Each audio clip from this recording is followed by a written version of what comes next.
Now, moving to something, again, very different, just again to keep feeding these thoughts for you, we are going to start talking about mission-led organizations.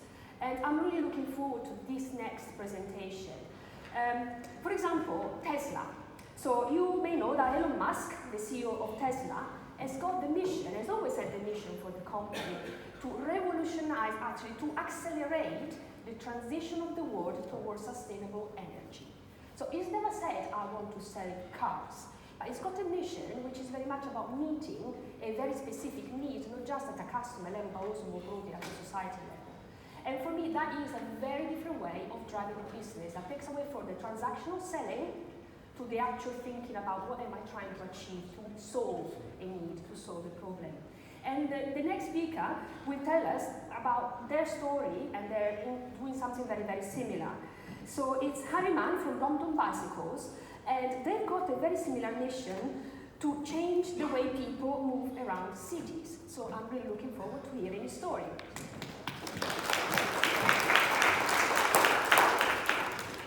Good afternoon, everyone. My name is Harry, and I'm Head of Customer Experience over at Brompton Bicycles. We are best known for our small folding bikes that are able to move around cities. And historically, we've always been known as a manufacturer. And we export our products to about 45 countries around the world. We make about 50,000 units a year, and 80% of those products end up overseas. But to give you a bit of context about where we come from, what we do, I'm going to give you a little video on exactly what we get up to in our factory down the road in West London.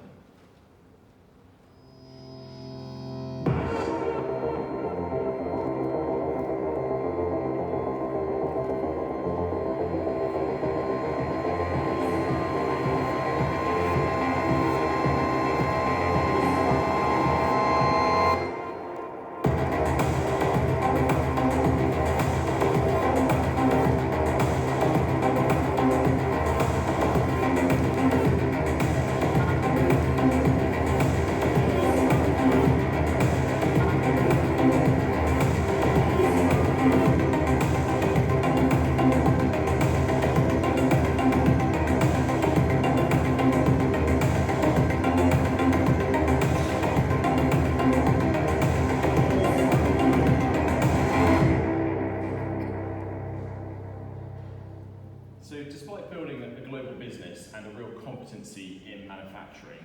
Traditionally, Brompton has ignored the customer. We spent the first 30 years of our evolution as a company, as a manufacturing engineering business, without really ever engaging the customer. In fact, we actually went out of our way to avoid any customer engagement at all, and we used our network of third-party resellers and wholesalers around the world to represent the product to the customer. The result of this was actually quite a distorted view of exactly what Brompton meant to the individual customers. So as some of our earlier advertising shows, we weren't too sure about exactly who we were targeting. Was it your canal boat owner, or was it your daily commuter? We then probably further worsened the issue for ourselves by putting on a series of race events around the world. In fact, there are 14 qualifying Brompton World Championship races around the world, with the final is held every year in London.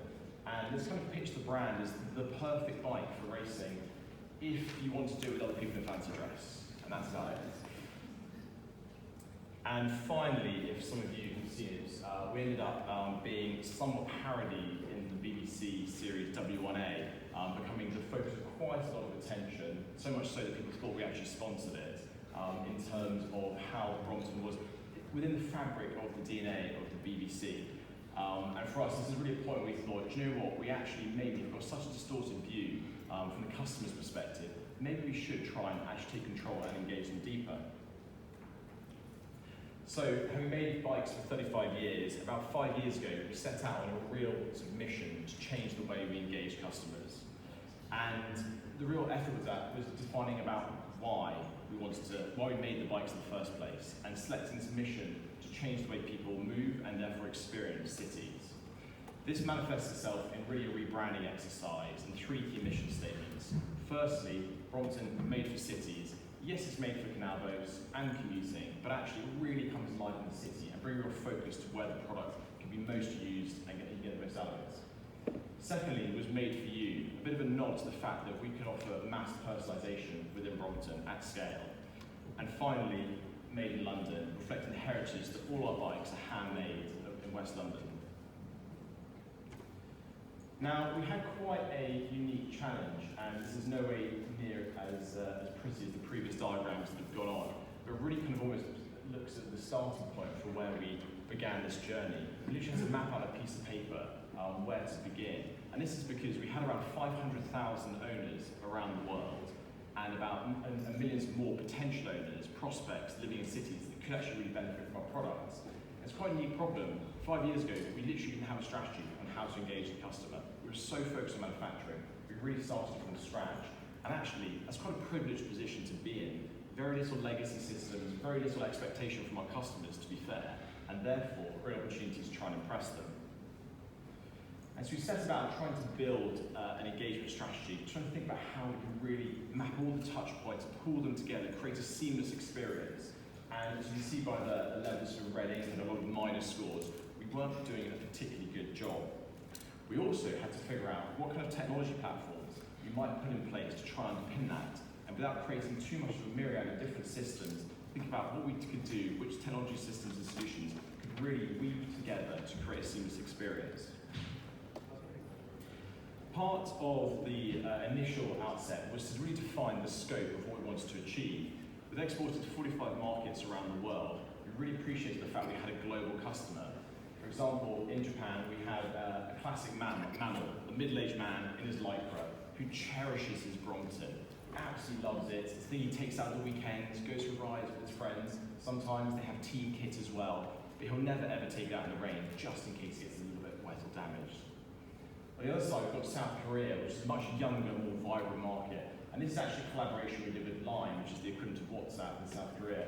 And they wanted to use the brand to really reach out and engage even a younger customer than we were already talking to. As an example, we did an event trying to get some customer feedback in the Netherlands, and we had 50 people. We had to almost bribe 50 people to turn up to talk to us, give us some specific feedback about what their expectation was on customer service and customer engagement. What did they really want from us? And it's quite hard to tease that out of them. Whereby recently our CEO went out to Indonesia and said he was going to go for a bit of a bike ride around town one morning, and 700 Brompton riders turned up, closing down parts of Jakarta in the process. But it just shows you differently, in different areas around the world, we really were subjected to different levels of engagement from the customer, but also trying to understand what exactly they wanted from us as a brand. Very much part of the journey has been around facing up some internal challenges. This is an image of our bike builder tool, and we pride ourselves in the fact that we can offer the customer 16 million different combinations of Brompton bikes. Fantastic, unlimited choice. But the reality is, despite that being a core competence of the business and something that the senior team want to push in front of the customer didn't actually want it particularly that much. They actually felt quite stressed out by the idea of choosing one of 16 million different combinations. And therefore, we had to be in the internal process of education around what the customer really wants. Fortunately though, and a key tool that we've really used in the transformation is our 14 owned stores around the world. We've spent a disproportionate amount of time lurking around these stores, listening to customers, understanding what their needs are in a physical world, so we can try and serve them better in an online world as well. A kind of sort of guerrilla research, if you like. I'm very fortunate to have 2 stores down in London, where again, we spend a lot of time. We've learned some amazing things that we never would have captured from research. One of them being that after new customers, either they've bought their bike in the store, they've come to collect it, having purchased online, quite often they'll return to the store about 5 minutes after they've left. It's kind of really obvious, why are they coming back so soon? The reality was that although they were so excited to get their bike, they actually hadn't listened to the instructions on how to unfold it, and so they had this rather embarrassing first fold fear that's come across them when they've got to the station or got out of the street, they've gone, I don't know how to do this. And we suddenly realised that actually that was a major blocker in part of the journey. And so what we've done is try to, on the onboarding process between purchase and if you buy online and actually pick up the product, to do some kind of engagement to educate people, to reduce the level of fear and anxiety of that first time unfolding the bike in public. We've had to learn a few things on the way, and we've failed a number of times in terms of doing that, but it's allowed us to learn pretty quickly, and as mentioned a couple of times today, pivot in terms of adjusting to what the customer really expects. we thought we had a great idea, which was to bring in an end-of-life program. Those Bromptons running around the streets of the world that are slightly dated, maybe a little bit creaky, maybe a little bit rusty, we thought we'd reach out to those owners and say, hey, we've got some new bikes in, there've been quite a lot of upgrades over time, how about a new Brompton bike? The reaction was, you've got to be kidding. This is my prized possession. Look how battered it is, look how knackered out it is, but it's still going. And that's what the price I paid. I'm getting my money's worth from this. It's well engineered, it's got plenty of life in it. Absolutely not. That wasn't the reaction we were expecting at all. And so I had to pivot and actually try and engage on a different level, saying, well, maybe your squeaky, rusty bike actually could use a service, or potentially, we started to program in now some automations around engaging customers over the life cycle of 5, 10, even 15 years about regular servicing, maintenance, but also many upgrades that are retrofittable. Part of that has been allowing them to engage the brand, not necessarily on a commercial level, but on an experiential level. The idea that a Brompton customer can have downtime on his bike, the idea that it's not working, the idea they have to take the train or the tube, or they can't pack in as much of their day as they planned, is pretty significant. And picking up these little touch points has allowed us to create an experience that really starts to impress them. Just going back to the element of change management within the organisation, I want to touch briefly on data, and it's allowed us to do a few things we thought we wouldn't really be able to do previously and build some really strong business cases.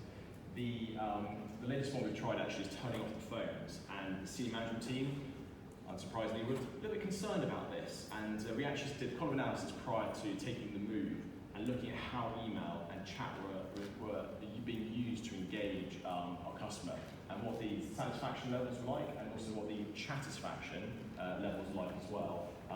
And it was really important for us to actually measure that out, understand, and be able to be in a bold move to actually shift the channel and actually push people through these other services as well. People actually sometimes email us to ask for a callback, which is absolutely fine, but it's much more of a better managed experience, so we get a much higher level of satisfaction as a result. And in terms of takeaways from today, I mean, we are a manufacturing company. We love data. We love measuring things. We're constantly evolving the product, and we're trying to find these touch points, these things we can calculate and measure in the experience online and through our engagement strategy to allow us to prove the business case. And actually, it's really starting to resonate. So I encourage you to think about what are those things that your senior management team really latch onto that you can start to improve, and how can you use data to actually make it relevant to them. We've got to the point now where we are in a position where the confidence in our ability to engage customers is allowing us to do new things.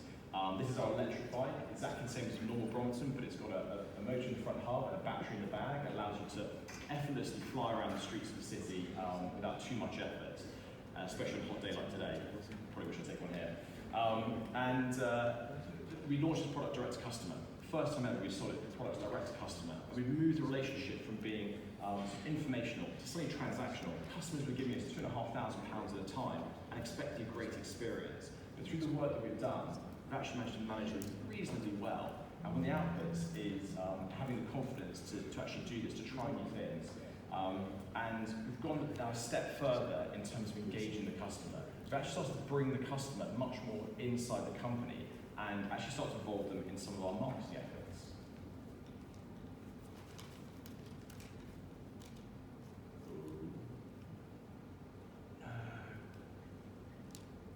I'm Luke, and the Brompton Electric changed my life. I've gone from having to get the train and the tube to work every day to cycling nearly 40 miles a day. And so I used to ride road bikes, which were great fun, but I remember they could be hard work in winter, especially in headwinds, when you're getting sweaty, you don't have anywhere to shower, somewhere to park the bike. The Brompton Electric fixes all these problems, but you can arrive without sweat, starting and stopping at traffic lights. That's probably the hardest part of using, whereas now it's not an issue because you can set off really easily and get up to a nice speed. And the beauty of the electric is you tend to go out on it more because you're not thinking, oh, I'm going to get really sweaty, it's going to be hard, am I fit enough to do it? You basically just jump on it and off you go. It feels like you have a tailwind all the time. It's got everything you'd want from an e-bike, but in the size of Brompton. This really represents quite a departure from those early, not actually too long ago, early advertising efforts, trying to engage the customer. And actually now we're using our customers to tell part of our story, to help us make ourselves more relevant to other customers. We've still got a long way to go as part of this transformation. And by bringing the customer inside, we've actually shortened a lot of the feedback loops from previously being so disintermediated from any kind of consumer interaction. We now, by selling direct, by spending more time in stores, opening more stores, have got a much greater handle on what customers want and what they need. And this cycle, if you excuse the pun, is really starting to work. We're actually seeing customers give direct product feedback we can start to bring in and incorporate. Rather than being a manufacturing design-led organisation, we're slowly shifting to be a much more consumer-centric organisation. And the result of this is we generally are starting to achieve our goal of transforming cities, reacting to what the customers want around the world with our little folding bikes.